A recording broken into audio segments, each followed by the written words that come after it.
Bugun sizga g'aroyib bir voqea haqida so'zlab bermoqchiman. Bundan 35 yil muqaddam, 1991-yilda Arizona cho'lida fan tarixidagi eng ulkan va bahsli loyihalardan biri boshlandi. Bu loyiha Biosfera 2 deb nomlandi.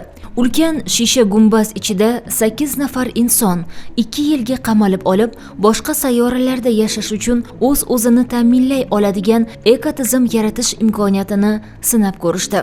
Ular o'zlarini biosferachilar deb atashar, tropik o'rmon, okean, savanna va cho'lni o'z ichiga olgan 7 xil biomuhitda umr kechirishardi.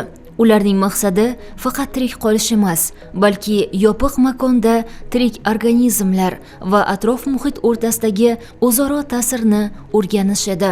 Shu o'rinda esa ko'plab muammolar yuzaga chiqa boshladi. Biosfera 2 ichida daraxtlar juda tez o'sar, ammo yetuklikka yeta olmasdi. Aksincha, vazni ortib qulab tushardi. Loyiha mualliflari shamol kabi hodisani hisobga olmagan ekan. Ma'lum bo'ladiki, muntazam tebranish va silkinishsiz daraxtlar murt bo'lib qoladi. Mustahkamlik hosil qila olmas ekan. Yopiq bir olam barpo etish, uni o'simliklar, hayvonlar va insonlar bilan to'ldirish g'oyasi amerikalik milliarder va filantrop Edward Bassning xayoliga kelgan edi. U ushbu loyihaga $150 million sarmoya kiritgan.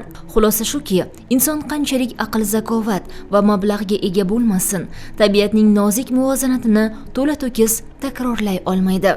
Birgina shamolni unutgani butun tizimni izdan chiqardi. Bu esa insonda Allohdek yaratuv qudrati yo'qligini, u faqat mavjud qonunlarni anglash va ularga moslashish orqali yashashi mumkinligini yana bir bor isbotlaydi.